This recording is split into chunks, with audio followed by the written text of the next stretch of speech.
Hello, mech fans. This is Duncan Fisher. Hold on firmly to your mana potions, fireballs, and familiars, because you are tuning in to your regularly scheduled episode of the First Circuit Podcast.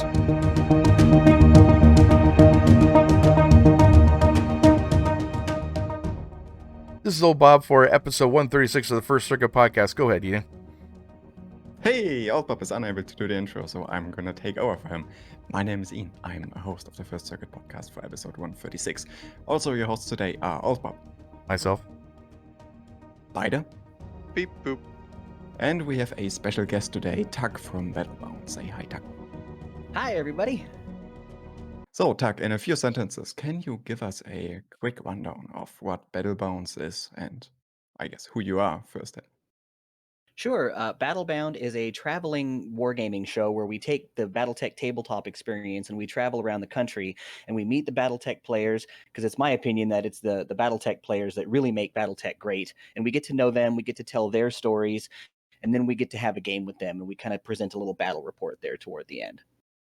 Very cool. So today we're gonna talk about BattleBounds with our guest Tuck, and at the end there's gonna be a short segment regarding some of the Mechwarrior Online news, which, to be completely honest, aren't that interesting this month. So let's dive right into the more interesting stuff. Tuck, let's maybe start with you before we dive too much into BattleBound itself. Sounds good. What did you do before you started BattleBound? Well, before I was doing this, I was a bartender by trade, but I was also a professional wrestling ring announcer. So I do that, and as well as MMA cage fighting announcing. So that was kind of what I did. I called it a very expensive hobby, but because I didn't really get paid a whole heck of a lot for it, believe it or not, there's not a lot of money there. And but I did it because I was good at it, and I did it because I enjoyed it. So I did that in my spare time, and I did bartending as a way to pay the bills. I got a question. So, did you cringe when I was doing this just now? When I was doing the intros? No. Oh God, no. No, because I to me it's all normal, because in wrestling we do vignettes and stuff like that all the time, and we typically have to go through 2 or 3 takes, or somebody will get a really good take, and then right at the end they'll screw something up, and we'll just like, oh, now we got to do the whole thing over. Okay. I feel vindicated. Thank you. Yeah. To me, that's all just business as usual. I'm used to that. Okay. So I know it's completely off topic, but announcer for wrestling is like a live commentaries, like a sport match, or are you also doing like pre-show, post-show stuff like that? Well, what I do is I do the main announcing, which is I get in the ring and I say, making his way to the ring now is so and so, and then I tell the audience who won, or what the stipulation are, that kind of thing. I'm basically the audience's connection to what's going on in the ring, and I tell them, what's going on, who's in the match, who wins, who loses, that kind of thing. But also backstage segments, we do vignettes where we interview wrestlers because we're trying to tell a story. I'm pretty sure everybody knows at this point the fix is in and that wrestling is predetermined. So what we do is we go ahead and take the wrestlers and we have interviews with them so that we can tell stories, we can build up rivalries, we can sell those feuds, that kind of thing. And those vignettes get put on the big screen so that everybody that's watching out in the audience can see that. Wow, that's pretty cool. That's awesome. I love that. That's a lot of fun.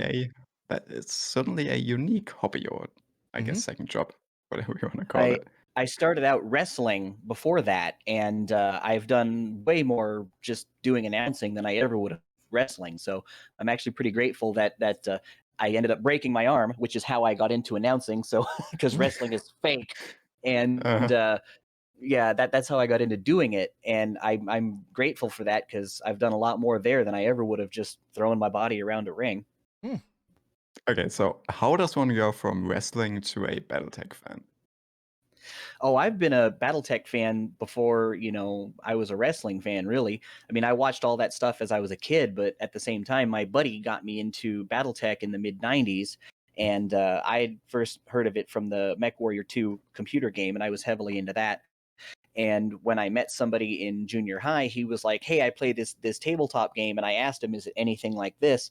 And he said, yeah, in fact, this is where that came from. And he said, this is the predecessor. And I said, oh, great, man. Yeah, let's learn. And took me over to his house and taught me that day. And the rest is history. So That's usually the case for everybody. The rest is history. The first game is free, but then the rest you got to go pay for. Right.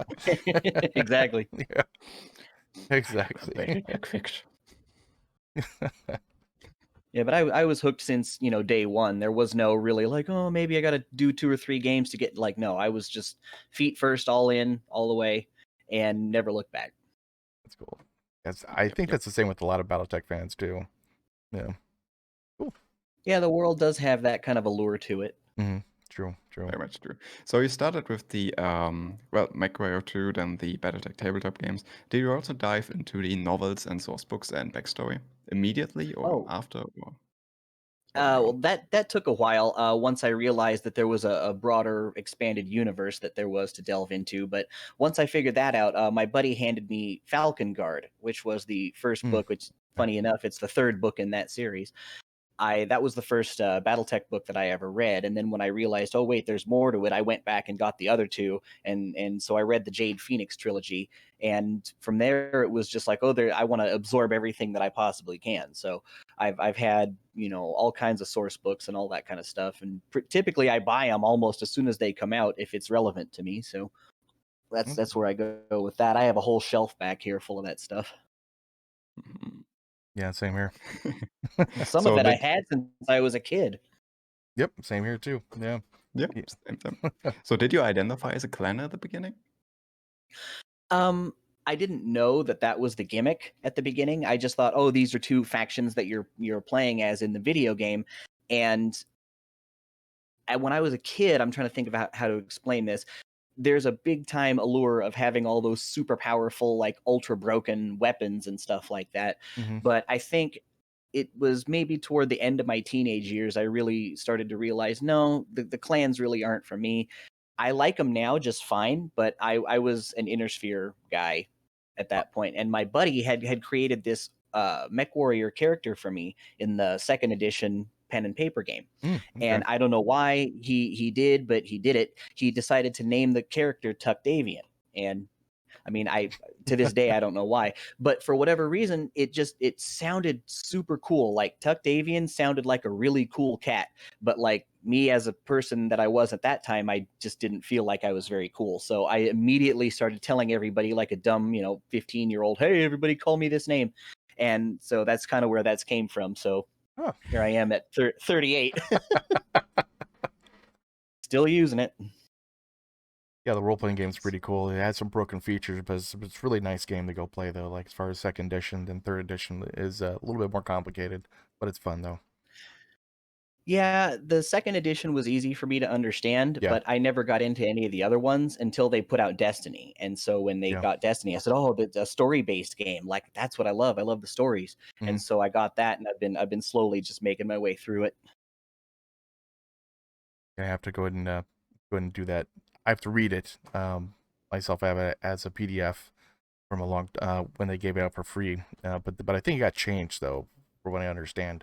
Some things got changed from the original, but I don't know. Who knows? But still, it's cool though. Yeah. It's good. Yeah, Destiny got a bit reworked and I believe for the most part a bit simplified, made easier to get into. Okay. And we absolutely should try and play an online game of it at some point. Oh yes. That'd be super cool. Yeah, that would be cool. Anyway, moving on to BattleBound, I guess. So from my understanding, BattleBound is kind of a two-folded thing. On one hand, you're doing the on location, like actual BattleTech tabletop games, and then on the 2nd channel, you're also doing the post game show YouTube thingy to it. And I guess let's start with the tabletop aspect of BattleBound for a bit. What exactly are you doing in that regard? Well, I just take all of my tabletop stuff, which I have this big blue tote here, and I have my felt mat, my 3-dimensional terrain, miniatures, all that kind of stuff, and we load it up in the car, and then we take that to the player. Because a lot of folks they play on 2-dimensional maps, and that's totally cool. Like I am not good enough to go lo-fi when it comes to that, but I've had this stuff for years and years at this point, like Heroscape terrain, that kind of stuff, and the real goal there is to take all that stuff with me so that that player can be like, oh wow, I've never played on anything like this before, or it's been a long time since I have, and then they get to have that environment where it's like rich, colorful, 3-dimensional, and it just adds a different aspect to the whole thing. So that's the tabletop aspect for me, is bringing the tabletop experience to people who don't get the chance to play all that often. So do you go to different game stores? Oh, sure. If the player has a local game shop in their area that they play at, I absolutely always want to go to those Okay. because I want to showcase the game shops as well. It's kind of when I first put this idea over to my buddy Taylor, who's my roommate. I said I want it to be like that Guy Fieri show, drive-ins, diners, and dives, but for BattleTech. You know, you're going around the country, you're meeting people, you're seeing the local game shops, you're seeing kind of what that area has to offer, and Mhm. you're also getting more attention and more eyeballs on that game shop, and you can put their little web address there, and hopefully they get some business out of it. Yeah, that's actually really noble, man. That's because like nowadays with the game shops, they're dying. They're dying like crazy Oh now. yeah, Yeah, definitely. brick So and yeah. mortar game stores are struggling, and the ones that we have here in town do pretty well because they have an established clientele already. But Mhm. there's a lot of them out there that folks just don't know about. And I notice on the BattleTech communities, like the trade and sell or that kind of thing, there's maybe only one or two retailers that anybody uses for anything. And I'm just like, well, what if those people don't have that particular item? Where are you going to go? And I was thinking, well, maybe I could throw out a few more options, and just people could say, well, I saw this shop here. Shucks, somebody that messaged us said, I didn't even know there was a game shop in Denison, Texas until I saw it on your Hmm. show. And so now they go over and they play there all the time. Well, there you go. That's really good. That's great for brick and mortar stores. That's awesome. Because to me, Battletech is all about that like in-person experience. It's that ability to sit across from somebody and have a good time. That's why I was telling you guys earlier. I'm like, I'm not so much into video games because it's not as personal to me. But sitting down with another person and then you're going back and forth and doing things and having a good game and you have that memory and you take that home with you. That's what's important to me. Is just that human aspect. Oh god, like I know what you mean, man, because I miss playing BattleTech board game. Oh my god. We used to have planetary assaults and companies versus companies, even regiments versus regiments. Oh, sure. And we have like all these different we have like 3 or 4 tables put together and just go at it, basically. And it's just God, I miss that so much. And it's really hard to find places to play at and literally people to play with that want to do that type of skill, or just one on one or something like that. Unless you go to the game store, but game stores are dying like crazy now. So yeah, I miss that, man, so much. That's awesome you're doing this.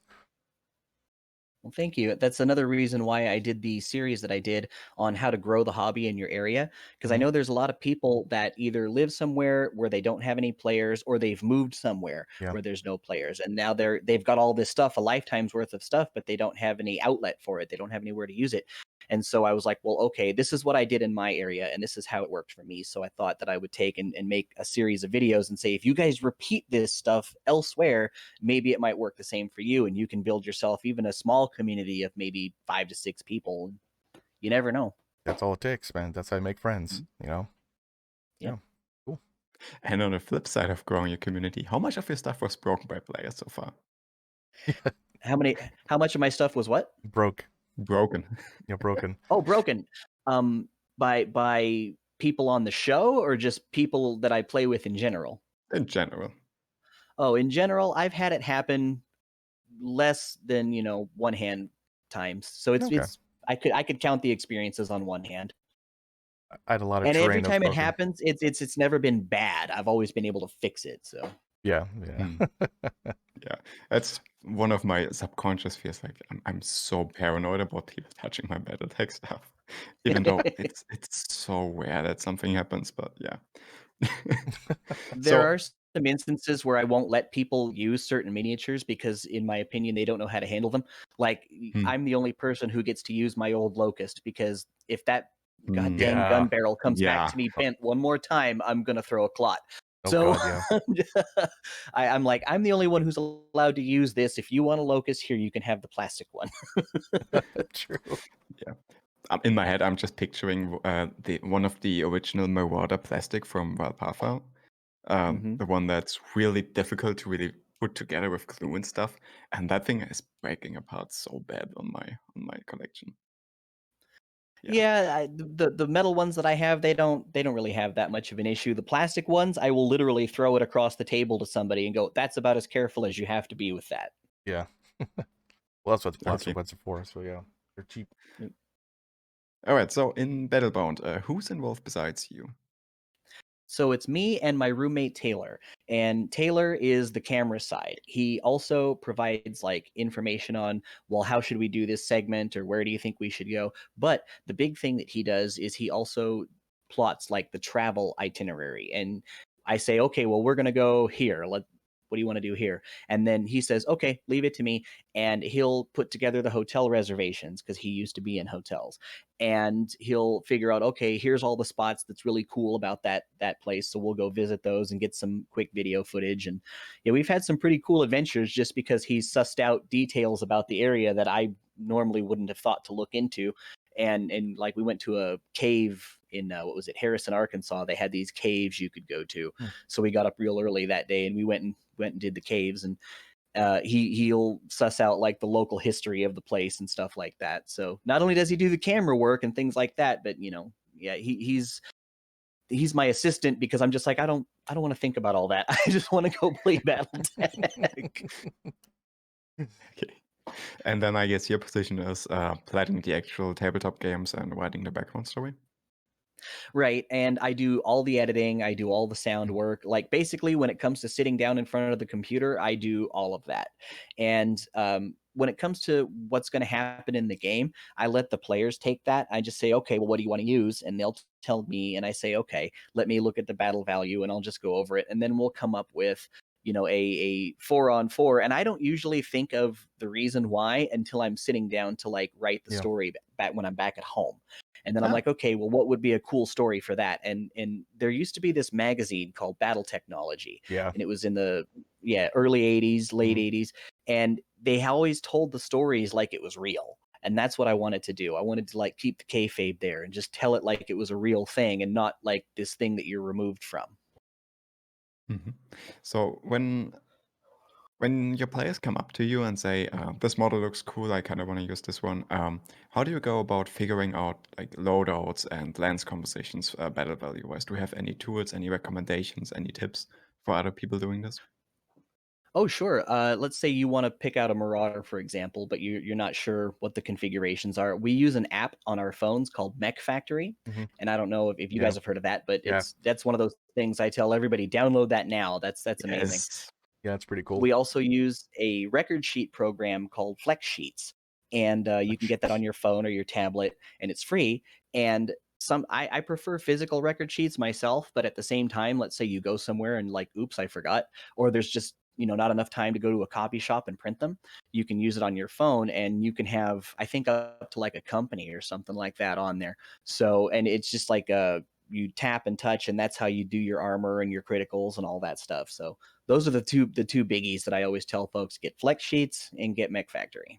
So like Flex Sheets, you could actually tap basically like all the different circles on of the armor and everything. Well, with that, what you do is you'll tap on a particular location and hold, and then you can scroll up or down depending on how much damage you want, and it'll just automatically fill in those bubbles for you. So if you scrolled up to like 10 damage, it would just fill in 10 bubbles for you. Oh, wow. Okay, I'll have to check. Or if you're like, oops, I did too many, you can scroll back and undo that. And just like I say, just tap and hold, and then you can go either up or down depending on what you want to do. And it's just flexsheets.com? No, I believe it's, hold on, let me look that up for you. I believe it's Flex. Hold on. Because that is amazing. If I mean, that's just amazing. Sheets.flex.net, and that's spelled FLECHS.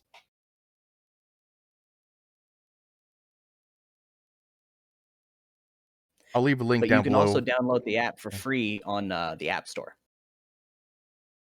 Okay. All right. Yep, I've got a link. We're gonna post cool. it in the because that sounds really cool. Yeah, it does actually. Also, yeah, like, I'm totally with you. Physical sheets are the way to go. So much more I like physical sheets, but I mean, if I could use this would just be cool. Boom, boom, boom. Yeah. There you go. That's actually pretty nice. My main issue with physical sheets for me, it's like a tactile thing. I just like filling in the bubbles and stuff. Yeah. And crossing off the weapons that were destroyed and stuff like that. It's so satisfying. Yeah. Or more likely, it's more satisfying to see your opponent start crossing stuff out on them. Right. That is satisfying. Exactly.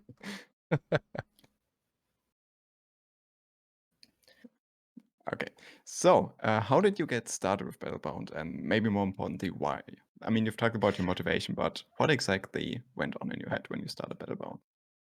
Well, I mean, I'm sure everybody here has heard of Tex Talks Battletech. Yeah. And that was something that I started watching, gosh, I want to say toward the end of 2018 or something like that. But I saw that and I saw how popular it was and I saw how much effort he was putting into it and how much passion that he had.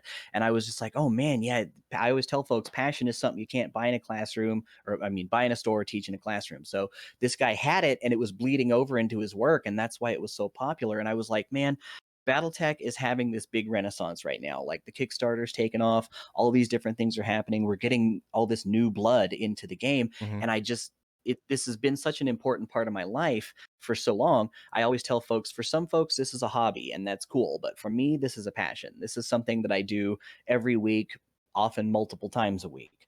So this is just something I really wanted to be a part of, was this renaissance. And I said, well, okay, how can I do that? Because I know next to nothing about how to make YouTube videos or anything like that. And so that's when I came up with the idea of the drive-ins, diners, and dives, but for Battletech idea. And I started talking to Taylor about it, and he was initially enthusiastic. And I talked to my local game shop owner about it, and he thought it was really cool. And so that's the impetus anyway, and that was the idea of how I wanted to get started. But I knew next to nothing, so I had to essentially pick it all up on the fly. I mean, you did a great job, though. It looks amazing, though, to tell you the truth. Like Thank you. everything you do, and to bring blood, back into the game, which is what it really needed. Because I mean, Oh, for a sure. long time, it was dying. It was just dying like crazy, and anybody who does this kind of stuff, like Text Talks, who No Guts of Galaxy, bringing people like into the game. Oh yeah, there's a like I said, of the video game, there's also a board game. Basically, we always talk about this kind of stuff, and it's always good to bring new blood into the game, so you get new people, so it actually bypasses us old farts that we've been playing for so long, that basically we can pass it on to the new passion of the different youth that is out there, or even like older people too. It just doesn't but there's massive amounts of bearded mech warriors out there that are there. So yeah. Well, I find that a lot of people have heard of it, but they'd either only heard of it in passing, or it had been one of those things where people kind of talked about it derisively. Mhm. And I was just like, look, there's a lot here. There's a rich background, there's a lot of history, but you don't have to know all that right off the bat. The thing that I tell folks that sets Battletech apart from other war games, such as 40K, for example, not that I'm Mhm. biased or anything, is that you have that rugged individuality. You have that ability to have the game be all about you in one instance. So you can turn the entire tide of a battle around by one shot. And then later on, when you guys talk about it, I jokingly call it the cop talk, like cops that are sitting Yeah. around talking after they've just had a bust or whatever. You're like, yeah, man, if you hadn't pulled that one shot off right there, I don't think we would have been able to win this fight. So True. any one person can be the hero, and I always tell folks that's you, not like, a player character or whatever. No, it's you. You're the one doing it. Very true. Very true. Actually, I like remember I got the killing chop with my hatchet man, like on a head, just chopped off his head, and that was a battle master Yeah. that I was attacking. So yeah, it's Oof. definitely true, man. It's true. I love it. And I always remember that too. It's because everyone cheered when I got that hit. I'm like, yay! Oh But yeah. no, it was good. And a lot of people are looking for that escape from reality. That's the big Hmm. thing I try to impart to folks when I meet them and then they're taking these games off to their individual gaming cons or their local game stores. It's these people looking for an escape from reality. That's why you sit down in a game, because you want to hang out, you want to have that camaraderie, but you also want to forget about life for a while. And if you can take somebody and turn them into the star, then they're almost guaranteed to want to come back, because they're going to want to experience that over and over again. Very true. That is Yep. actually a really good tip for running Battletech games. I haven't thought of it yet in that way. Oh, it's a lot. It's a lot of fun. You can make it as complicated or as not complicated as you want. So it's just all about how much work you want to put into it. And there's really no wrong way to go about it. Just say, okay, this is the game I have, and I've got 4-on-4 or 2-on-2, just whatever you want to do. Yeah, I'm trying to get my wife into it, and I'm thinking about just doing like Alpha Strike at first, so she'll get used to how movement works and all that kind of stuff in general, Sure. that kind of thing, and then get her into the classic stuff with all the heavy duty, massive amounts of stuff that like, okay, here's your 5 books, enjoy. Type Right. thing. But yeah. But what I like about Battletech in general is you don't really have to know the rules to play Battletech. As long as you have one person on the table who really knows their stuff, Mhm. and you have a rough understanding on how movement and targeting works, everything else the guy can just tell you, like, well, 2d6 and tell me, and I'm gonna tell you what happened. And So the that's quick start rules that they came up with did a really good job of oh getting yeah, people's yeah. feet wet too. Mhm. Those are really good. I agree. Yeah, definitely. So yeah. Um, Bob mentioned Alpha Strike. Big question tag. Alpha Strike or Classic? Which one do you prefer, both for yourself and for the games you host, and why? I'm all about that classic BattleTech. Like that's just what I played since I was a kid. I got nothing against Alpha Strike. I personally don't understand all the hate. I see a lot of people's like burp derp Alpha Strike, and I don't understand why. I think Alpha Strike is a great system, especially if you want to play a larger battle. I mean, if you don't have 12 hours, Or if you still more. want to play a company versus a company, you can do that. I played a company versus company recently in Classic, and we had to do it over like 2 4-hour sessions to get it done. But yeah, Classic is where it's at for me because I like the total simulation aspect of it, where it's a complete, it's almost like a flight simulator in a way, where you can make that as complex or as not complex as you want. And I guess you could really just say that that's what I was raised on. So that's where I'm at. But when it comes to Alpha Strike, if I have a big game planned, I'm like, oh yeah, that's what I'm going to bust out, and I'll use the variable damage rules so it won't go quite as fast. And that's what I like about those. But yeah, it's all classic for me all the way. And when you play Classic, do you play like a classic down to the ladder, or do you play the modified movement rule system for Classic? I just play it as presented in the book, just the way I played it, in the late '90s. And so I guess down to the letter is the way I would say it there. And I just come up with the forces and say, okay, here's, because a lot of folks, they don't have as much reference material as I do in my local play group, so they just kind of look to me and I say, okay, here's the game, and then I will write out a 3 or 4 page story to go with it, and then I'll say, okay, everybody please read this. This is what we're doing today.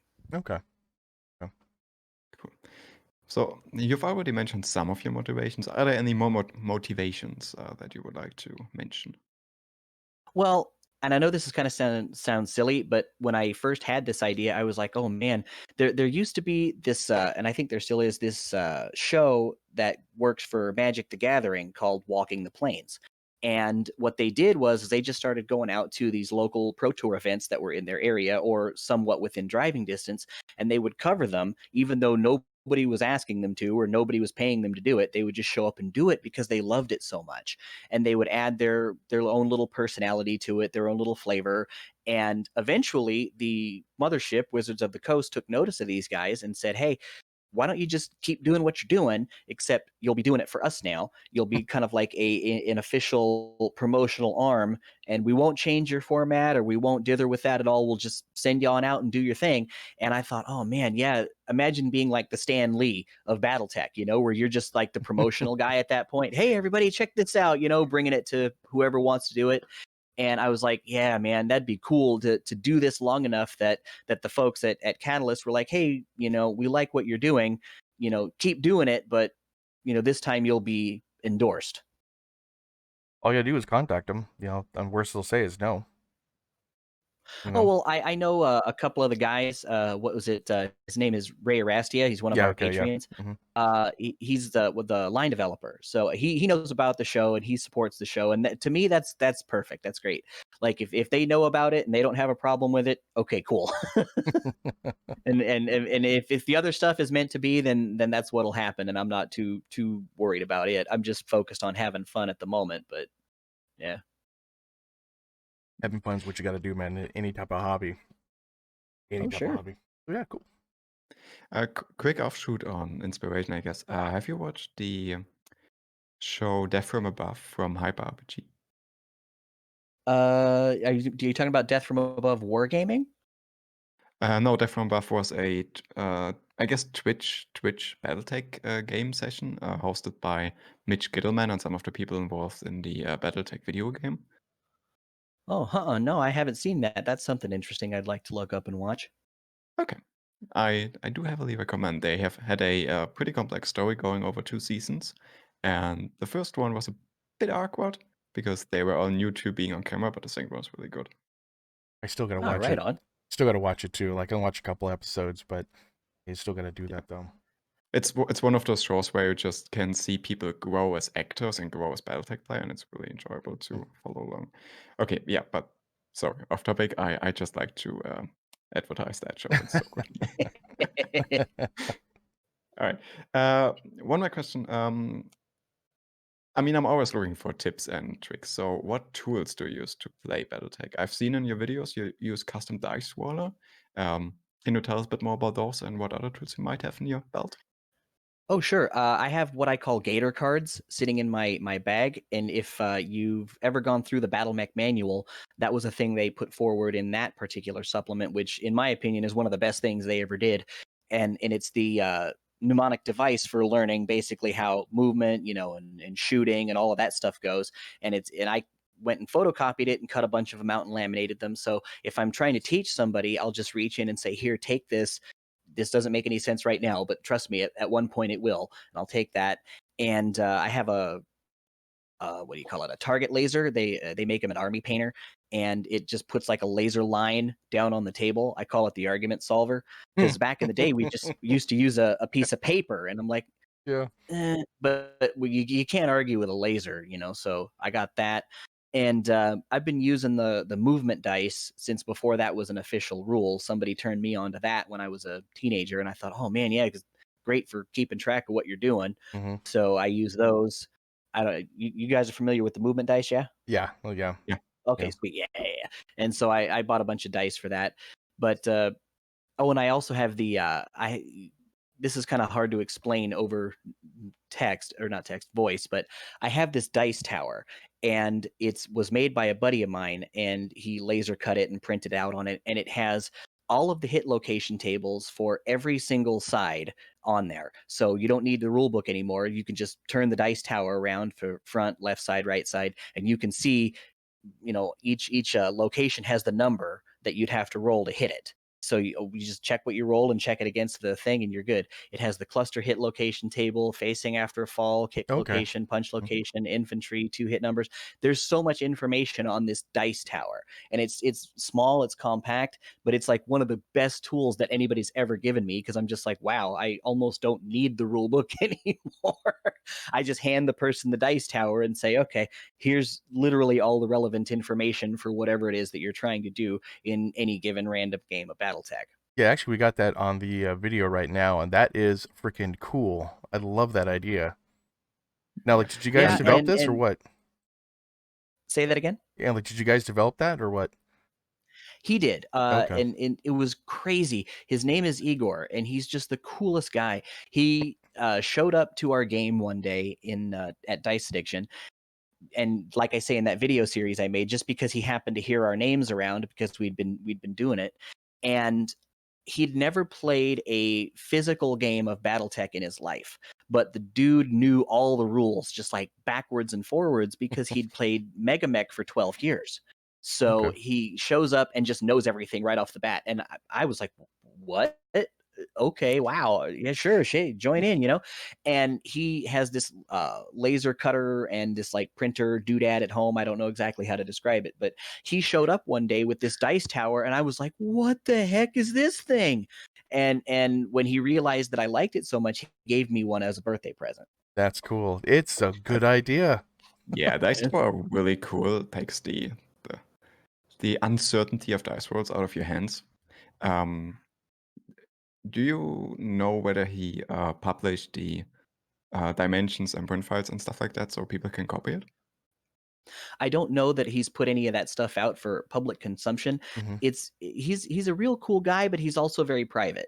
So Okay. I don't Okay. know. I approached him once. I'm like, hey, I can put this over on our show if you decide this is something you want to maybe make a little bit of extra money and sell on the side. And he was like, not really. He's just kind of happy to have his group of friends there in the area, and that's about it. But I can ask him at some point, if he'd be willing to put that kind of stuff up there. Yeah, that's a good Yeah, idea. He's one of our patrons, so Yep. I mean, having a 3D model like this and then being able to like either cut it with laser cutter or just print it out would be, I think, pretty cool for a lot of smaller scale tabletop games. Yeah, not like Warhammer And 40K with orcs or anything. see, I don't know how it would work with that because I tell folks all the time I'm boring. This is the only game that I play. Like I Mm. don't. There's a few other ones that I've had some ideas, and I'm like, oh, I'd like to play like Flames of War or Bolt Action or something like that, but I don't know anybody that does it. I just do this, but there's a guy on the Battletech International forum, and he's one of the moderators. His name is Patrick Saul. He came up with a cheat sheet somewhat similar to what's on the dice tower here, but it's like on a piece of paper, and he just hands it out, like he passes it around the table. Okay. Yeah, like Warhammer 40K for orcs, you roll about 3 dice per orc. You run in groups of 30, so that's 90 d6s that you have to go through. So yeah, Oh Lord. that's a little bit small. I've watched Warhammer tabletop games, and I never understood how people enjoy it. It's just counting dice, nothing else. Pretty much, yeah. I just understand you throw them all out and look for the 5s and 6s. Like, Yep, that's about it. Yeah, that's all I know. Exactly. But and yeah, then that's you have to do a 2-page math calculation to see if a 3 is enough or if Yeah. you need that 4. yeah, exactly. Oof. It's pain, trust me. Okay, so yeah, the dice tower, that's a good idea. I like that. Love that idea. Ice Tower, we've got the Army Painter Laser Pointer, also really good tip. Mhm. Anything else? No, that's pretty much the tools that I employ on any given day is the dice tower, the laser pointer, the movement dice, and the gator cards. Yeah. And I mean, the terrain is the one that's fairly common in the Battletech community. Your battle mat, is that official Battletech stuff or something else? Oh, no, the felt mat that I use that you Mhm. see on the episodes, it came from a place called Hotz Mats, and that's spelled HOTZ mats. And from what I understand, like the guy's really hit or miss. Like you can order from him and get it real quick, or you might order from him and not see it for 3 months. I don't know. Mm. But I got lucky and I bought this mat, and I got it for Christmas in 2016, I think. And I got it in less than a month. And it was a bargain mat, just 1.75-inch hexes. And I think I picked it up for $60. Okay. And it's a 4x6 feet mat. And I've had it since then. And I used it, I put my Heroscape terrain on it because I had a bunch of Heroscape terrain and it's perfect size for that. So I used the Heroscape tiles to note woods and rough terrain and things like that. And then a buddy of mine, he has not a laser cutter, it's this like heat wire cutter, and he made all that foam terrain that you see. If you watch an episode and you see all the 3-dimensional foam terrain, he made that out of like flock and glue and house insulation. Mm. Yep, he made that for me. Basically, he said, "I'll do this for you as a birthday present. Just buy me the glue and the felt, and then everything else, don't worry about it." And so, yeah, he gave me this huge tub full of terrain, and it's modular, so you can build pretty much anything you want out of it. What a lot of people do too now.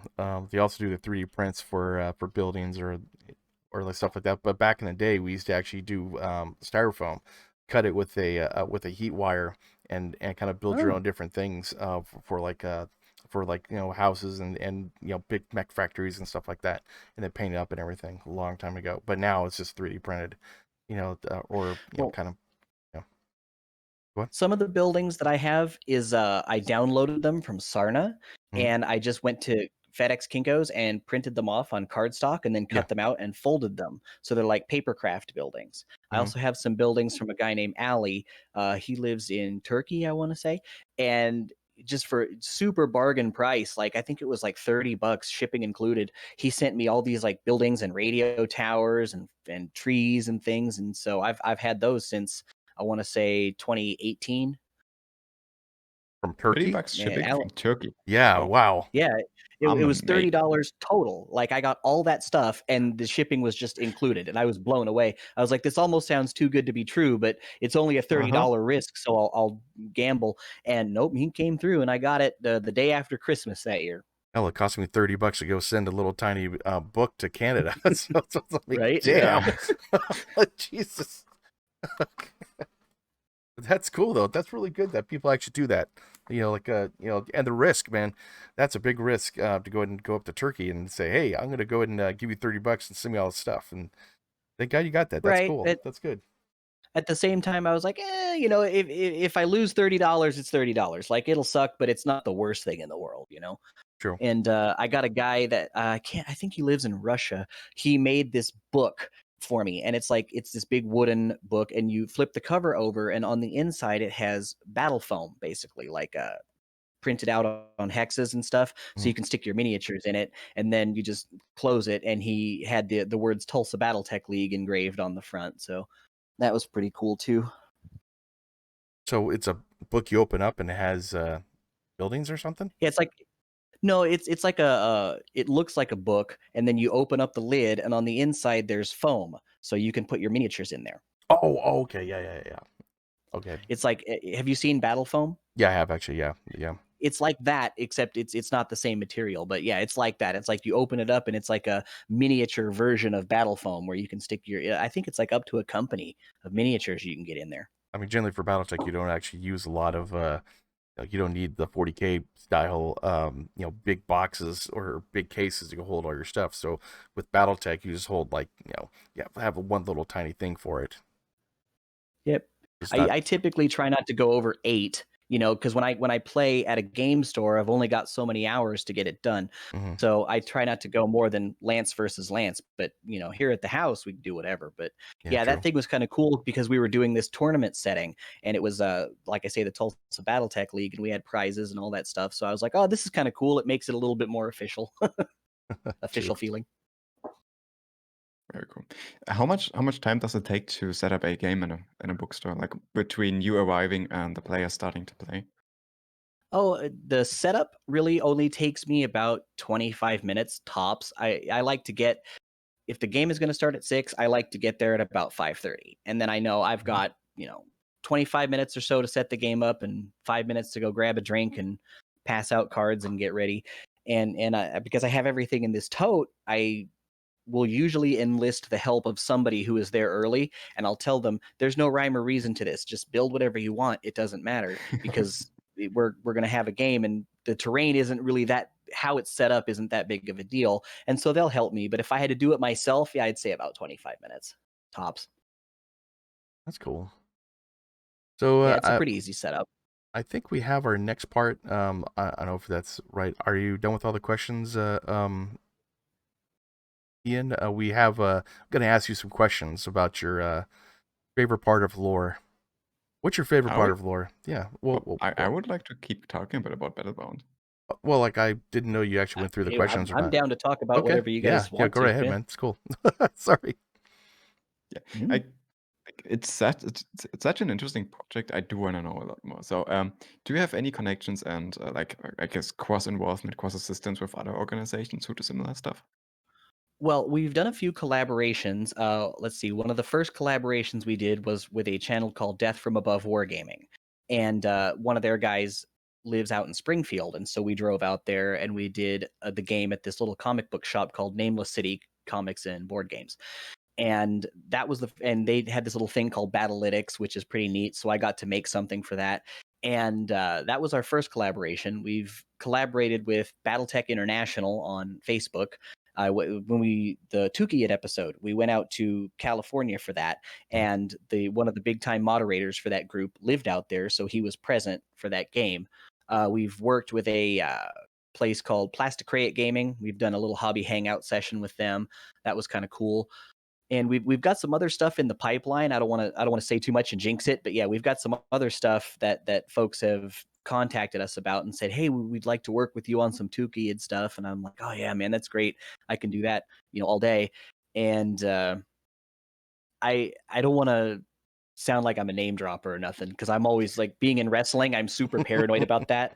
But so Tex and I have gone back and forth on a few things. We haven't made anything yet, but at some point he's very keen to be on the show. He's told me so, and he'd like to come on and do it. And I'm like, yeah, man, that's great. But the nature of his job, we can't drive out there. We can't go hang out like in person. So I would have to figure out some way for us to do it that we're both well versed in. And because I don't really do online stuff, I'm like, Mega Mech, Tabletop Simulator, okay, I'll just have to learn how to use them, I guess. And we have that in the future, but that's an undetermined point in the future. We're not entirely sure when that's going to happen.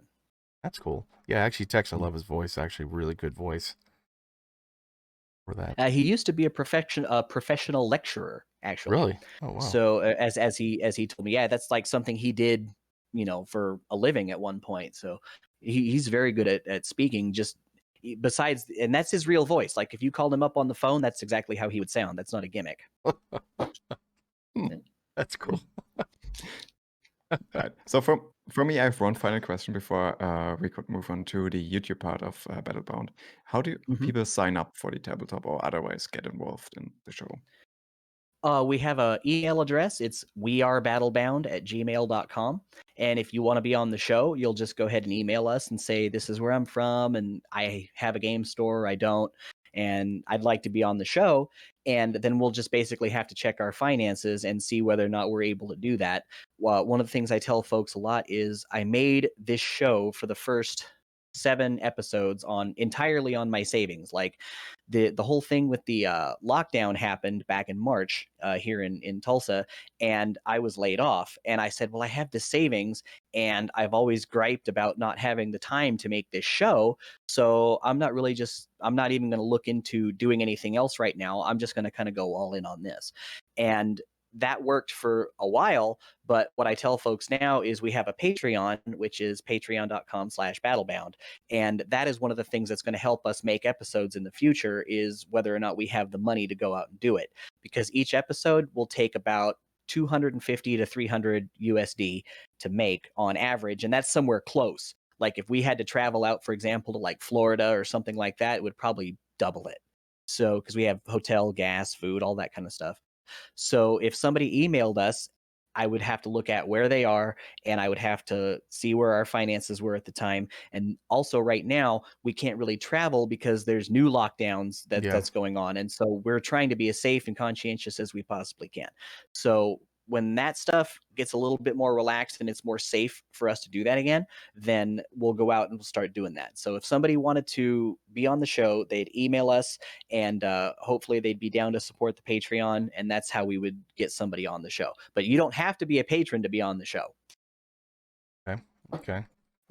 So I guess I'll go ahead. one follow-up to that. Long term, do you plan on running BattleBound as like potentially your main job, or do you think it's always going to be a hobby? Honestly, that's the dream, is for it to be the sole source of income and what I'm able to devote all of my time to. But for the time being, it's like I say with wrestling, it's just a really expensive hobby. So I'm not treating it as anything other than just a really expensive hobby. But if it ends up being something more than that in the future, that would be, fantastic. And that's what we're working toward at the moment. If it happens, it happens, but I'm very big on a big proponent of don't worry about it, because worrying is you're just thinking about stuff that hasn't happened yet. So don't worry about it. Just do the best work you can and learn as much as you can, and always be moving forward. And hopefully at some point it'll turn into that. Today's episode of BattleBound is sponsored by Raid Shadow Legends. Oh, I guess completely off topic. Would you take sponsorships for your episodes? Oh, absolutely. I've talked with it. The guy that ran the game shop down in Denison, Ray Garner of Garner's Games, he and I have talked about it a little bit, and I would be down to do that. That's part of the reason why we did the Patreon in the first place. But I don't exactly know how to go approach somebody and ask them like, hey man, can you give me some money? Like, I don't know how to do that. So if there was a game shop out there that said, oh, well, okay, you've just made it past the 1,000 subscriber mark, and I'd like to pay a little bit of money a month to have my name put out there, I would totally take that and gimmick them up a little screen and everything. Yeah, that's cool. Yeah.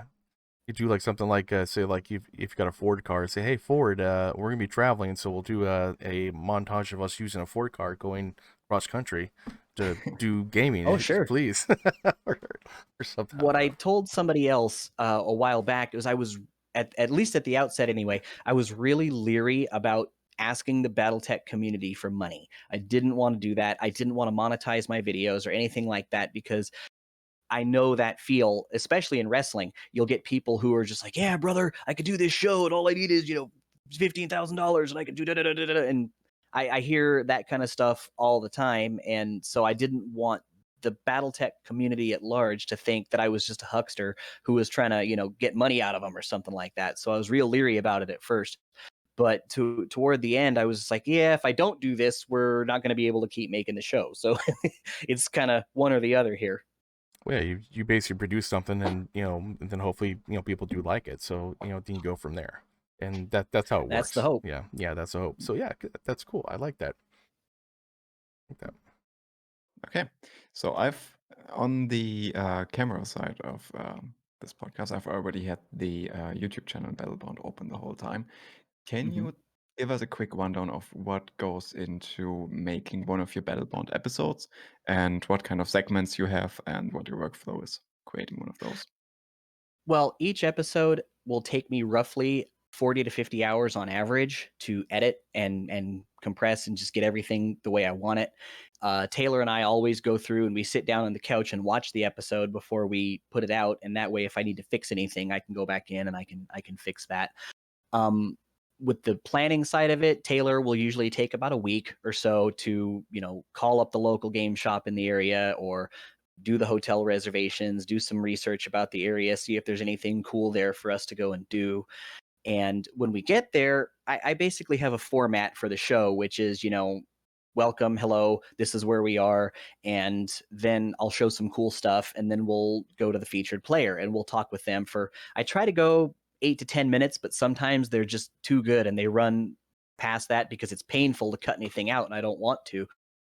And then we'll go, okay, now let's do this force composition segment. Because if you've only seen the Halloween episode, like each one has like a little mini technical readout where I give a little rundown of everything that's being used. And then we'll go into the battle report, which I tend to like to have at least 8 to 10 minutes there, if it's at all possible. With the Tukiyat episode, it went by so fast. Like I didn't have as much footage there as I would have liked. And then we'll go what I call after the action, and we'll have that little cop talk. We'll sit around and say, okay, well, how do you think you could have done better, or what did you think about this? What were some strategies you tried to employ? That kind of thing. And typically we'll go to a restaurant first. Like I'll always try to highlight some local flavor type spot that you can't get anywhere else. And then we'll talk about that for just 30 to 40 seconds. And then we'll sit down and do the after the action report. So that's basically the format of every episode that we do. Lately, we've been doing skits at the beginning of the episode, which has made the whole production just 10 times more fun to do, fun or silly things. The Tryhard Zone was one of my favorite ones we did. The Indiana Jones one was a lot of fun to do. So that's kind of interesting. We'll sit down and say, okay, well, what kind of skit do you want to do for this one? And we'll talk about ways that we can take Battletech and put it into another area of pop culture. And that's kind of like Family Guy in it. So, no, yeah, that's typically about what it takes. And that process, I don't do the 40 or plus hours or whatever all at once. Like, I try to take days off so I don't get burned out. But yeah, that'll typically take me a couple of weeks to get that all put together. Plus, I run, the games that I run in between. So I try to make sure I have time for everything there. And I still do wrestlings. That happens on the weekends sometimes. So I have to make sure I have that time. And yeah, it'll typically take me about 2 weeks Damn, to you're a get busy to guy. start to finish. Yeah, it's just been that way since about 2015. Yeah. I all over the place. Jeez.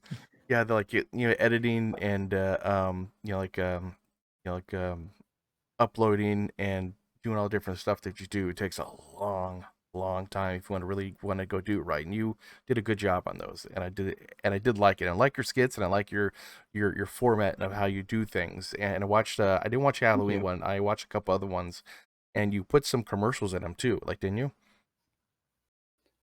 Well, they I seem don't like think I did. commercials. The only ones I had was I advertised Flex Sheets that one time. Okay, that might have been it then. Yeah. Oh, and we did the virtual world Oh, one where yeah. we went down to Houston and Mhm. we put them over because they allowed us to play there and they didn't charge us any money. They just said, "Hey, if you're going to come play in the pods, go ahead and shoot your episode in our little day room over here." And That's cool. that That's was kind cool. of cool of them. But I miss those pods, by the way. Those pods are great.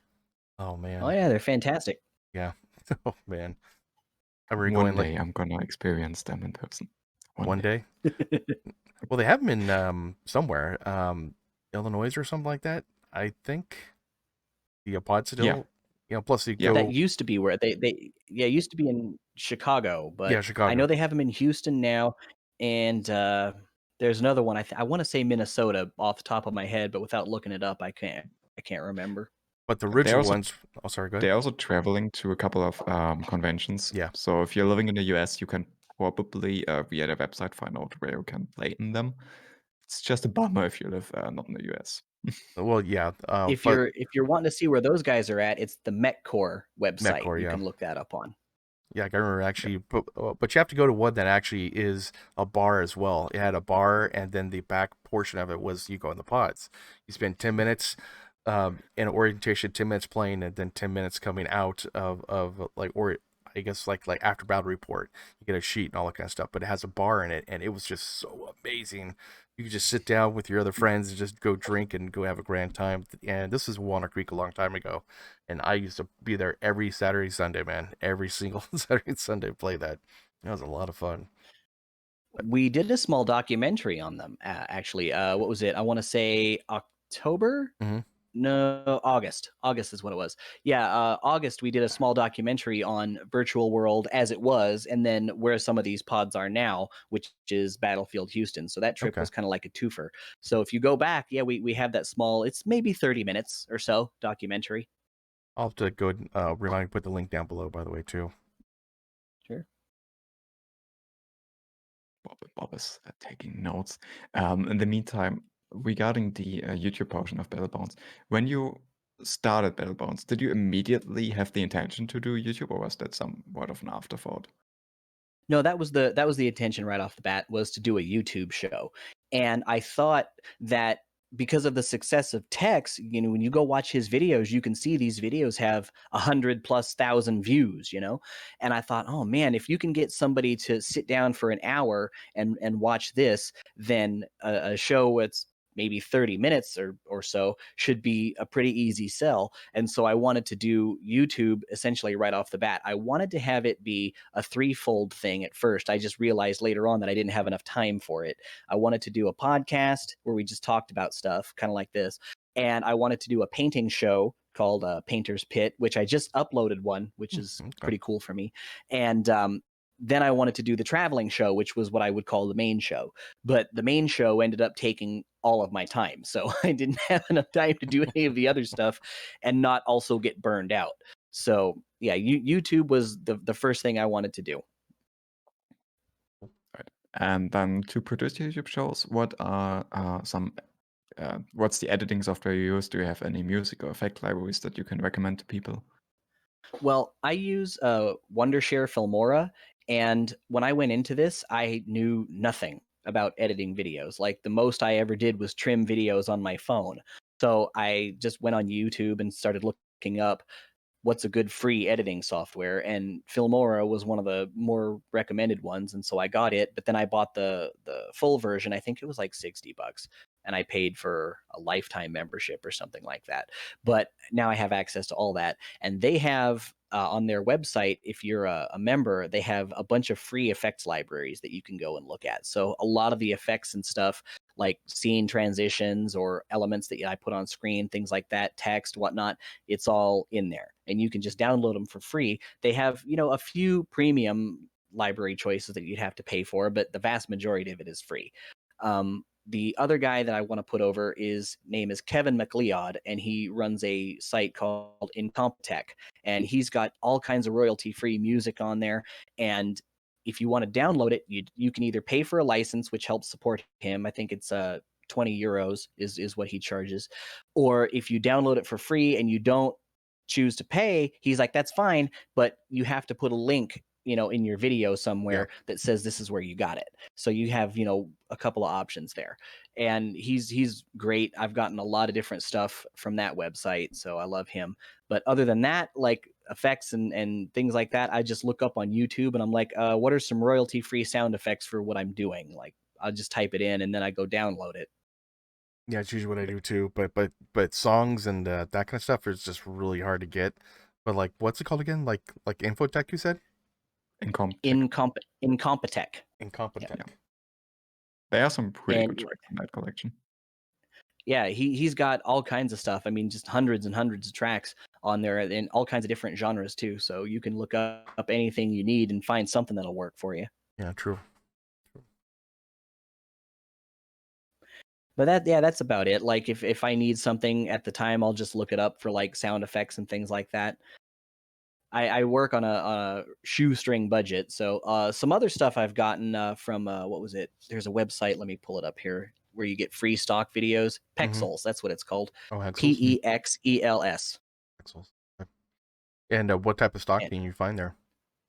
Oh, just anything. You can type in anything in their little search bar, and they have users that upload content to the website that you can use, and you just credit them or something like that. But there's other premium resources you can use there, and you can pay for that if you want. But they have a bunch of free stock footage on there, and it's uploaded by people, so it's not always going to be guaranteed to be something that you're going to want. Mm-hmm. But if you owe it to yourself to go look just to see if there's anything there. Like if you watch the Tukey episode, that big Hollywood sign pan, I totally got from Pexels. Okay. I wish I had a drone that was like capable of going up there and filming that, but I didn't. Ooh, that'd be good. I should get a drone. I want a drone. I want a drone too. But just getting permissions to fly a drone is so difficult in many places. It's not even worth buying one. I think in America it's wow. a lot easier to do though, but I'm not too sure. But I don't know. I wouldn't even think about asking permission. I would just do it. Just do it. And get caught later. I mean, yeah, you can. But yeah, in many countries, especially, there are some general laws where you can't fly drones, and it can get really expensive if you're caught. So I haven't been willing to risk it yet. Just fly it over some airport. You'll be fine. Come on. Yeah, just fly it in front of planes. What's the worst that can happen? Sure. All right. So for me, I'm mostly done with my questions regarding BattleBounds. Bob Bider, do you have anything else? I don't think I have anything myself. You actually pretty much answered everything, and actually I am intrigued. I want to. There's a game store where in Sacramento that I know the owner. He's a really cool guy, and I'll talk to him about getting you guys down there, like if you want. Basically showing What's the name of it? It's God damn it. Hey babe, like what's the game store in Sacramento? The Greatscape Games. But I know the owner. But I haven't sounds familiar. Yeah, I know a guy that lives out there and that used to play with us here in Tulsa that moved to Sacramento. Okay. And there's somebody that we've been wanting to get on the show for however long. And eventually we'll be in that area because they're one of our like OG players that started with us down here. And when they moved out there, I really wanted to go out there and say, hey, this is one of our original players and now they live here and this is what we're doing. So it's a big store. I was seeing if the name of the store was something that triggered a memory because they've said what the name is, but I can't remember it off the top of my head. Yeah, it's Greatscape Games. It's a big store. I've been going there for years.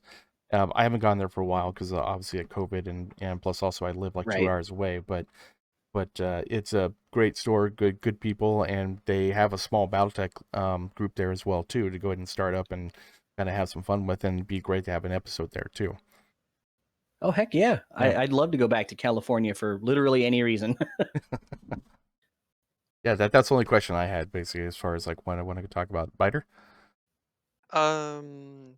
So one question sort of vaguely forming in my head was something along the lines of, we heard that you're like to be supported by Catalyst Games and such, and obviously grow the channel. But part of that, at least, is sort of, in sort of a dream scenario, sort of, how are you going to advance the channel? Like, for example, I think a lot of your stuff is filmed with just one camera. Like, what are you going to do to improve your videos over time?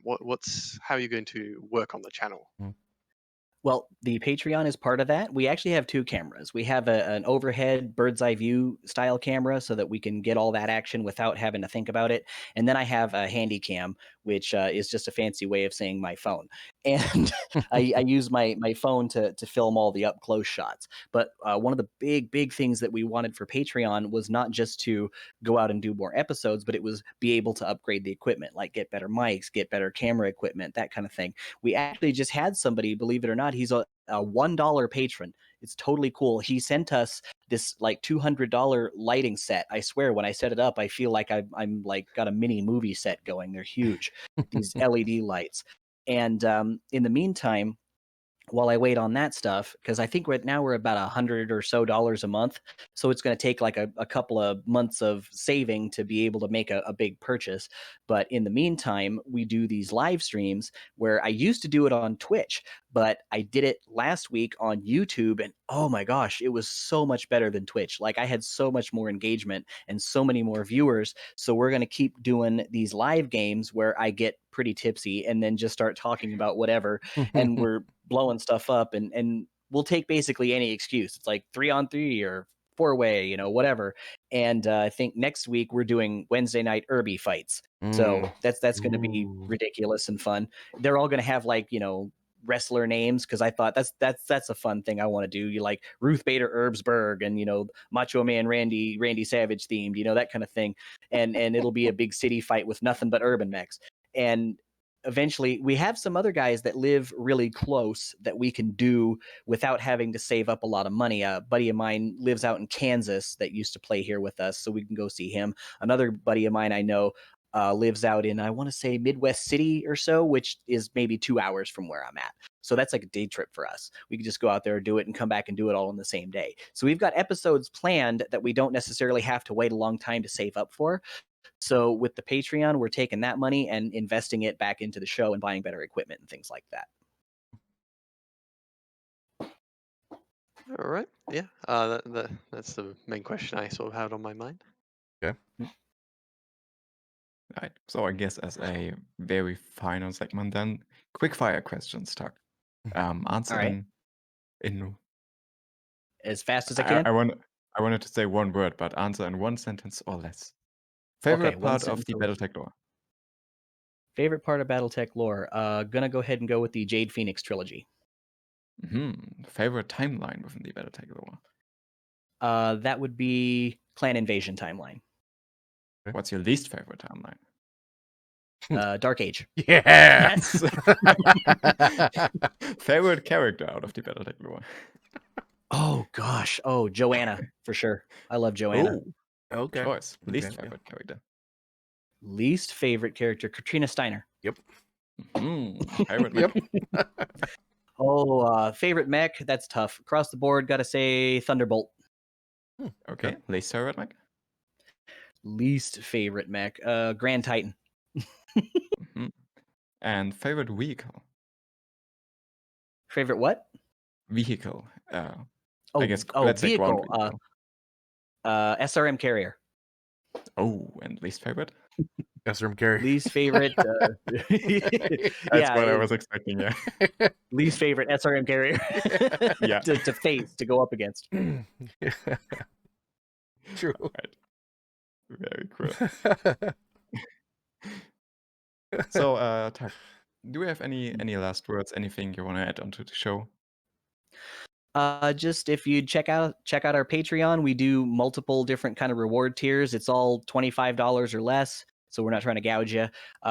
We have stories, we have extra videos, we have behind the scenes looks, that kind of thing. And if this is a show that you like and a show that you believe in, and you just want to support it for $5 a month, hey, I'm not going to turn you away. We still have cool stuff that we're doing every month, and I give everybody kind of like a little behind the scenes look, at least once a week, if not more than that. So yeah, just check us out on Patreon and please subscribe, because the more YouTube subscribers we have, the better we are doing against the algorithm. Fighting the algorithm has been basically a year-long thing for us. So anything that you can that can help that just get up and above where we're at now, so that more folks can see what we're doing, and then we can have more people on the show, that would be great. So that is patreon.com/battlebound and youtube.com/battlebound. And I'll leave all the links down Yeah. below too, by the way, as well. Sweet, thank you. Yeah. Cool. In that case, Tuck, thank you very much for being on the First Circuit podcast.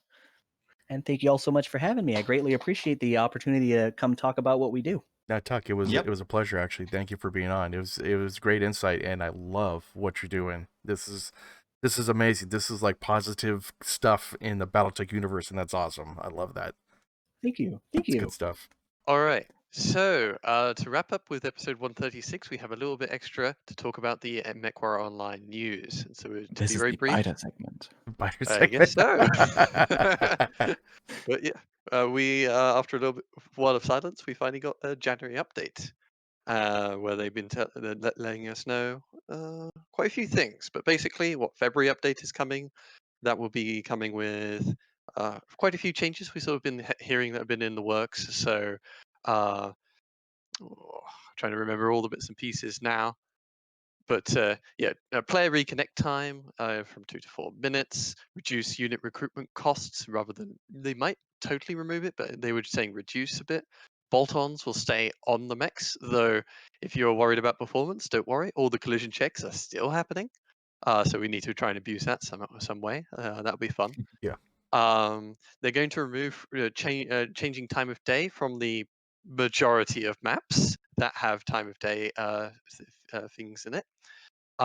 Quieter intro music in the game, so that's nice. And yeah, in the future we'll be getting stuff like in Q2 they'll be changing up the maps and such, spawn points and things finally. And Q3, who knows? They say they might want to try and do some new content. Who knows? A new map.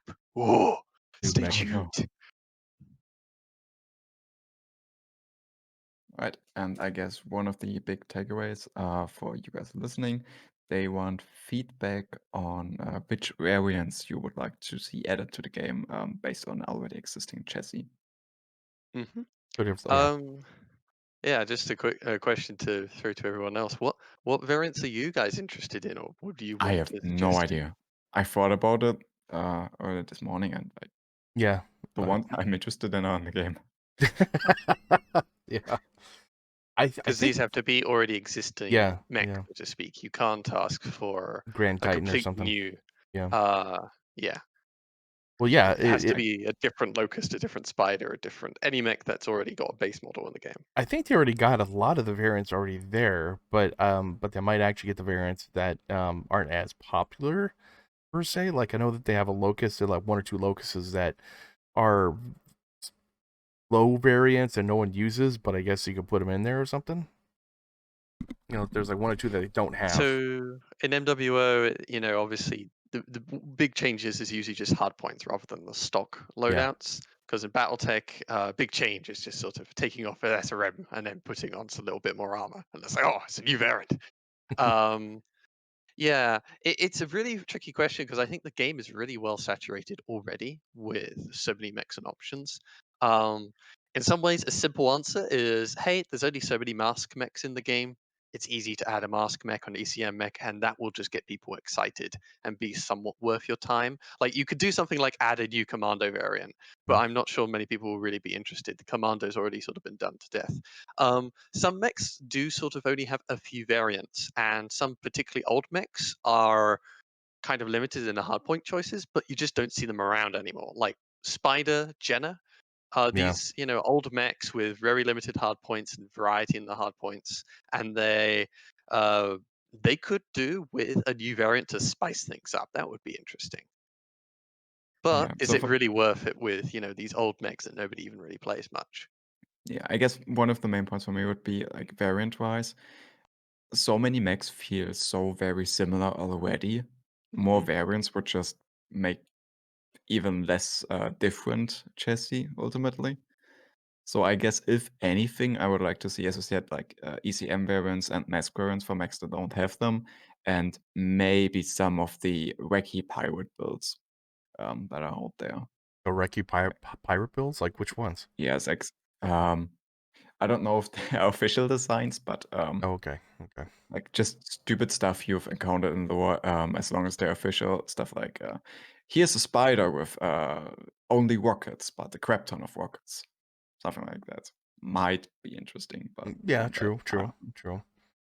I mean, they could do the old tech type stuff, like you find the Periphery where they have like old tech. I mean, old tech, not the Star League stuff, but I mean even worse than that.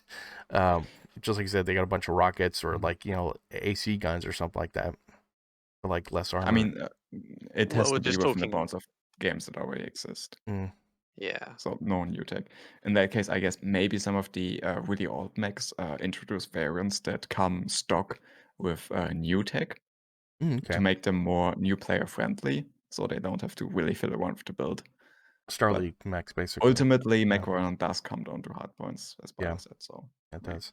Hard points and quirks, but with the old design philosophy, of course, quirks are supposed to be as bland as possible. So there's not really much point. Yeah, I don't know. It's just some interesting things. You can always do things like, oh, hey, all the grasshoppers are energy boats. Well, let's just have a missile grasshopper with lots of rockets. You could do weird, wacky things like that. But yeah, I agree very much with Ian. Nothing really sort of jumps out at me as, oh, we really need this because the game is so saturated. Yeah. I guess I- I guess more Centurion variants would be appreciated, given that PGI has given us about 7 Centurion 9As by now. Maybe they can then give away another Centurion variant. I think, yeah, I need to check because which mech has the most variants? I know, I think Marauder 2C has a lot of variants. Battlemaster has a lot of variants. Ooh, 10 Atlas variants. 10 Atlas Really? variants? Holy cow! I mean, yeah, there are multiple yeah. hero atlas on their own. Yeah. Hmm. I didn't realize it was 10. Holy mackerel, man. That sort of includes like the Founders Edition and Loyalty. Oh, okay. So Yeah. Okay. I was just using MechNav Alpha because it actually has variants listed on the right hand side. So it's like, ooh, lots of ones listed on this. Jeez. But yeah, otherwise, well, in the future, at least next episode, they'll probably come out with the roadmap, and then we can really sink our teeth into all the changes, True. and True. possibly also the February patch and all that. So, yeah, we'll keep you guys informed. Otherwise, last thing to just at least mention, the big deal sale I think should be still going on. At least, anyway, as the time of recording, at least it's 50% off all the mechs and. Engines right now. So it's a great time to pick up new mechs. Yeah, you have until January 20th, so that is Wednesday, to pick up stuff for 50% off. Yeah, it pisses me off because I bought a Zeus hero right before the sale, so I lost 50% of my MC, but oh well. That happens. But Bob, we're always telling people never pick up full priced mechs because But I mechs wanted are it, man. always on 50% sales. Yeah, but the engines is nice though, because that stuff gets expensive like after a while when you start modifying your mechs. But yeah, that's a good price. Well, it's really good to help reduce the cost. You buy a new mech and you can already kit it out quite a lot. Your biggest cost is often just going to be the endo steel and double heat sinks. Exactly. And the weapons. Exactly. That's a big deal. I just wish, there's been a lot of sales lately, but it's nice actually to get the mechs and then skill them up. But instead, we spend all the C-bills on skilling our mechs up, and then we just get more mechs. I don't have money. Give me some money. All right, here's a big event with millions of C-bills. Oh, thank you. Yeah. All right, though, that about wraps it up, I think, for 136's MWO bonus little segment. Yeah, big deal. And dev update. The one thing I do want to say about the dev update, Matt brought up a good point though. It's like wanting to actually buy the bolt-ons, and when someone just hits you with a light laser or just accidentally hits you and it's gone. So like you spend it looks nice in the mech bay, but yeah, it's almost it's automatically pretty much gone in the game itself as soon as you begin. So now these are going to stay on for longer through the whole game. So actually, I want to go now do a bolt-on thing because I haven't even looked at bolt-ons for ages. Basically, you go put them on. It's like, I'm just gonna lose them. Like except for the flags, I like the flags. But yeah, they're sort of like vanity items. Yeah, and your vanity is not even being appeased because they get knocked off. Yeah, get knocked off. It's only showing off to your teammates. Yeah, exactly. So now it's gonna stay on through the whole game, but the check boxes or the hit boxes aren't changed, so you can't shoot off his flag and do damage to him or anything. So it's still the same, but it's still good that we'll be able to go keep them on at the same time throughout the whole match. Yeah, I understand the change. It makes complete Yeah, sense from a business perspective. In a way, is at least if I'm fighting an enemy mech with bolt-ons, the bolt-ons change the silhouette of the mech, yeah, it does. and that can be really confusing, particularly to newer players and such. A compromise that I would suggest would have been just something along the lines of that you can always see your own bolt-ons, and your teammates can always see your bolt-ons, but the enemy will be able to knock them off in their own, I don't think they version of can do the game. that though. I don't think they could do that like in the game. I think that'll be I almost think the impossible. bolt-ons are sort of treated as like their own objects, like arms are, Hmm. such that you can't sort of have them in their own Yeah. little mini universe. But that would sort of be my way, just that you don't tell anyone, but whenever someone asks their teammates or they go to third-person camera, it's like, "Do I have my bolt-ons?" It's like, "Yep, yep, you sure do." Wink, wink. week. Yeah, but I thought that was cool. And that's gonna be something that's good. And also Yeah. they're gonna increase I, the I like what Matt had to say in the thing because yeah, he seemed right. He was right on the money with bolt-ons. He's also unlike sort of Darren. He's like, yeah, I'm pushing. Like he mentions a couple of times he's pushing to get things done quick sooner rather than later. yeah, Like definitely. if they get done with like instead of having to make sure everything comes out with the big patch, they're saying, hey, if we do something, we'll try and make it get to you as soon as possible. And I like at least hearing one of the people up top has that as a priority. And the biggest thing of the whole thing that they're talking about, quieter intro music. My God, I don't Yeah. know what the hell they were thinking with that quieter intro music. Because every time I popped it up, I had to take off my headphones and go like this in order Yep. to go ahead and go ahead and then I'll start playing the game. But damn, I don't know what the hell that I don't know what the hell that was all about. It was just crazy. I don't know. I mean, I get that it's just a video that's fixed into the engine and you can't change sound, Mhm. like on the user side. But if you know that your users can't change the intro sound, then mute it. Yeah, Don't have sound. yeah, So, I know. anyway, yeah. Just Okay. one of those stupid, really old things that is finally getting changed. What I found most interesting, honestly, for the update is where some of the results they gave us for their bundles.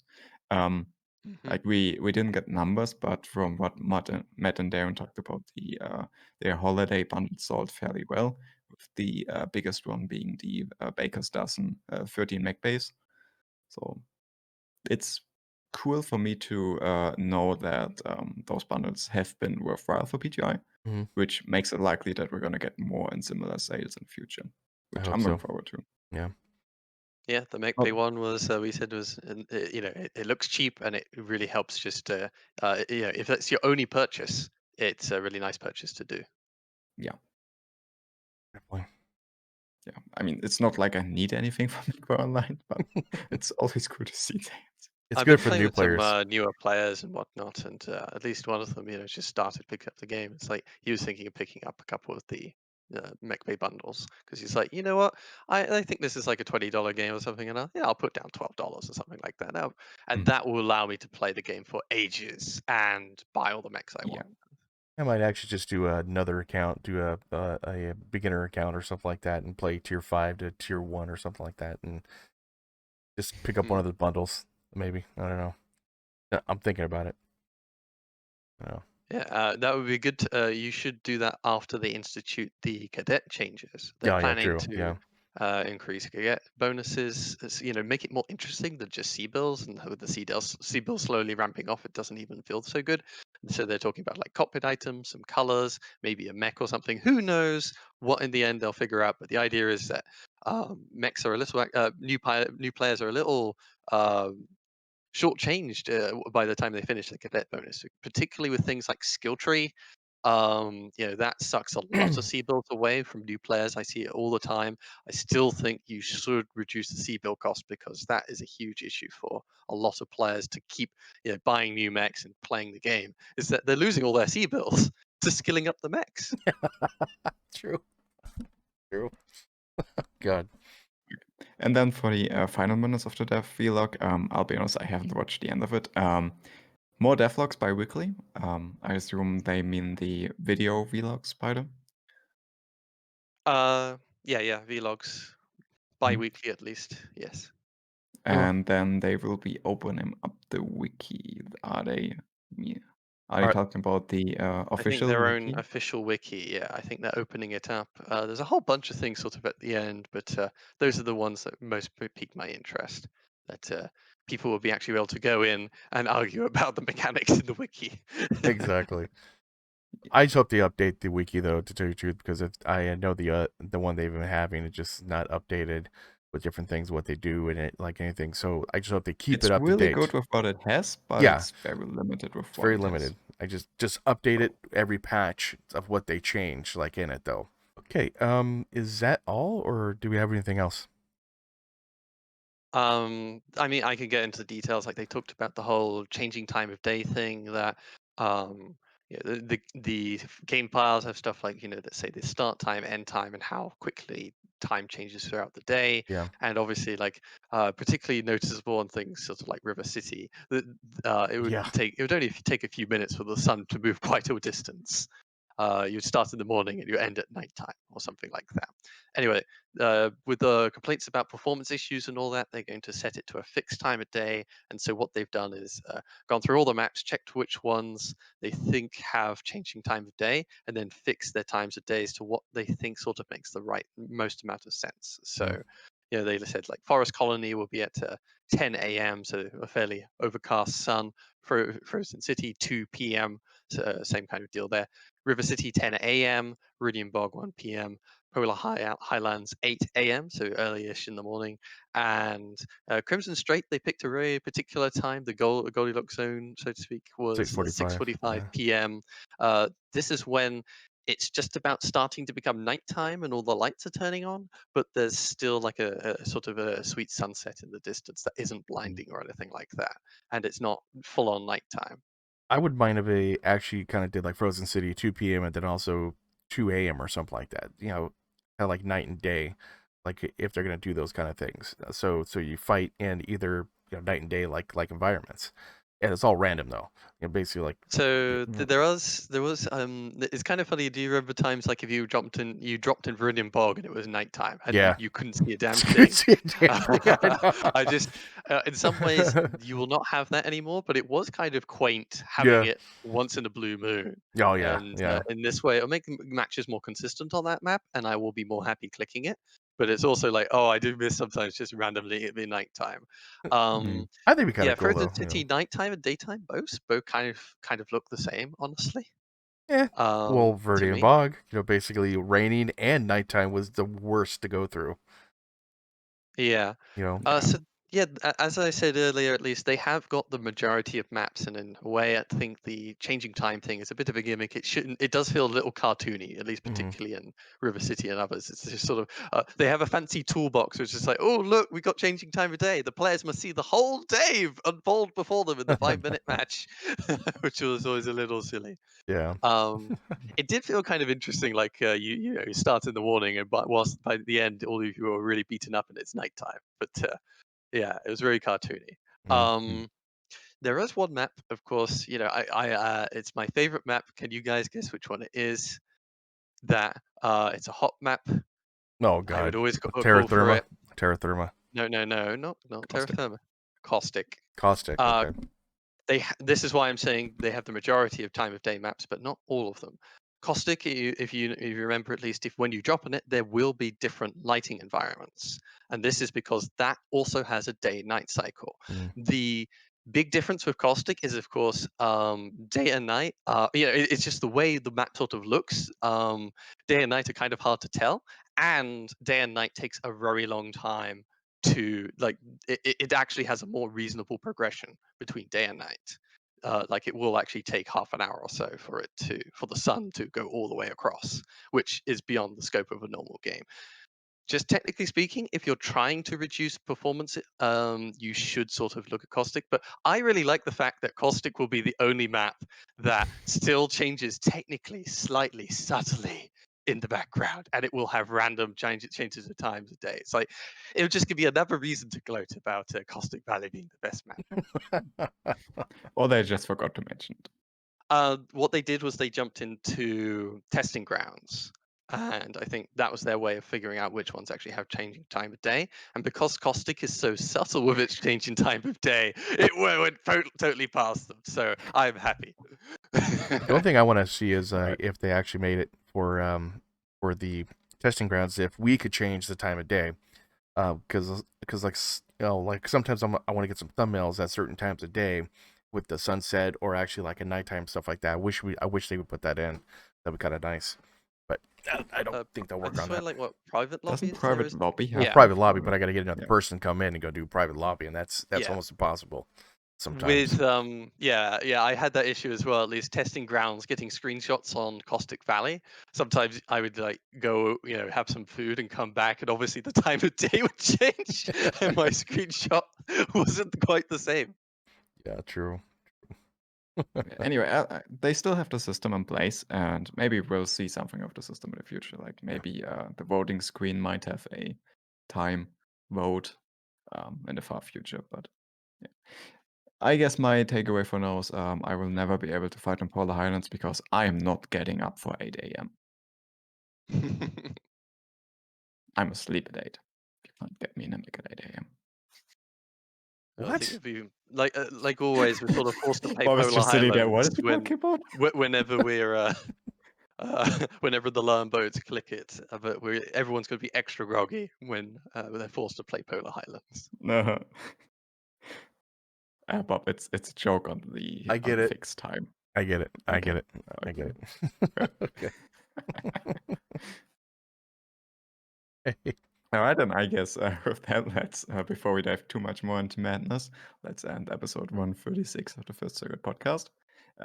Thank you all for watching. Your hosts today were all Bob, Hello. Bida, Grob. and myself, Andrew Zawi. Have a great week and see you next time. I know. Beep boop. Beep boop.